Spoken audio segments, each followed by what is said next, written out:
Megastar Chiranjeevi ప్రస్తుతం విశ్వంభరాలో బిజీగా ఉన్నాడు. ఇటు అనిల్ రావిపూడి సంక్రాంతికి వస్తున్నాం సక్సెస్ ఎంజాయ్ చేస్తున్న సంగతి తెలిసిందే. ఇక నెక్స్ట్ వీళ్ళిద్దరి కాంబోలో సినిమా సెట్స్ పైకి రానుంది. ఈ సినిమా కామెడీ ఎంటర్టైనర్ గా రిలీజ్ కానుందని, ఈ ఏడాది వేసవి నుంచి సినిమా ప్రారంభమవుతుందని చిరంజీవి అఫీషియల్ గా ప్రకటించారు. ఇక సినిమాను చూసేంతసేపు ఆడియన్స్ కడుపుబ్బ నవ్వుకునేలా సన్నివేశాలు ఉండనున్నాయని, కథ చెప్పినప్పుడు నేను ఎంతగానో ఎంజాయ్ చేశానంటూ చిరంజీవి చెప్పుకొచ్చాడు. తనకు కూడా ఎప్పుడెప్పుడు ఆ సినిమాలో నటించాలని ఆసక్తిగా ఉందంటూ ఆయన వెల్లడించారు. ఇక అనిల్ రావిపూడితో సినిమాను స్వయంగా చిరు ప్రకటించడం మెగా అభిమానులకు ఆనందాన్ని ఇస్తుంది. ఈ క్రమంలో వీరిద్దరి కాంబోకు ఏం టైటిల్ పెట్టనున్నారనే ఆసక్తి అందరిలోనూ మొదలైంది.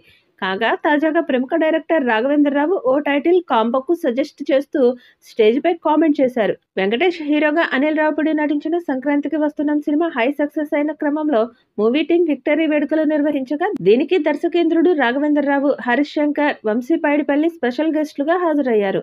ఈ నేపథ్యంలోనే చిరుతో రాబోయే సినిమాకు సంక్రాంతి అల్లుడు అని టైటిల్ పెడితే బాగుంటుంది అంటూ రాఘవేంద్రరావు స్టేజ్ పై చెప్పుకొచ్చాడు. ఆ వార్త ప్రస్తుతం వైరల్ గా మారుతుంది. రాఘవేంద్రరావు మాట్లాడుతూ సంక్రాంతి సీజన్ ను వదిలిపెట్టొద్దని అనిల్ కు చెప్పాడు.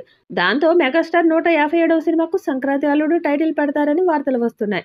చిరుతో ఆయన తెరకెక్కించబోయే సినిమా పేరు సంక్రాంతి అల్లుడు అని పెడితే బాగుంటుంది అంటూ చెప్పుకొచ్చాడు.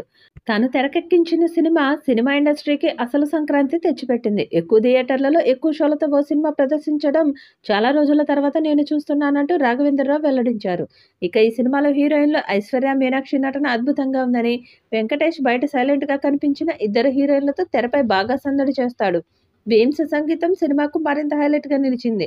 ఇక అనిల్ బీమ్స్ కాంబోలో మరిన్ని సక్సెస్లు రావాలని కోరుకుంటున్నా. చిరంజీవి హీరోగా తాను తెరకెక్కించబోయే సినిమాకు నువ్వే మ్యూజిక్ డైరెక్టర్ అని అనిల్ నాతో అన్నాడు అంటూ రాఘవేంద్రరావు చెప్పుకొచ్చాడు. విశ్వంభర సినిమా షూట్ లో బిజీగా ఉన్నారు. ఈ సినిమా షూట్ చివరి దశకు చేరుకుంది. ఇదిలా ఉంటే చిరంజీవి అనిల్ రావిపూడితో సినిమాను తాజాగా అఫీషియల్ గా ప్రకటించిన సంగతి తెలిసిందే.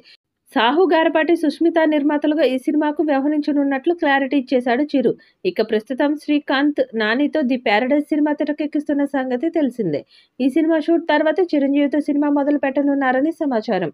అయితే విశ్వంభర పూర్తి కాగానే చిరంజీవి అనిల్ రావిపూడి సినిమా సెట్ లో అడుగు పెట్టనున్నాడట. ఈ సినిమాకు సంబంధించిన పనులు కూడా ఇప్పటికే ప్రారంభించేశారు మేకర్స్. ఈ చిత్రాన్ని వచ్చే ఏడాది సంక్రాంతికి విడుదల అయ్యేలా ప్లాన్ చేస్తున్నారట. మరి ఈ చిత్రం ఎలాంటి రికార్డ్స్ క్రియేట్ చేస్తుందో చూడాలి.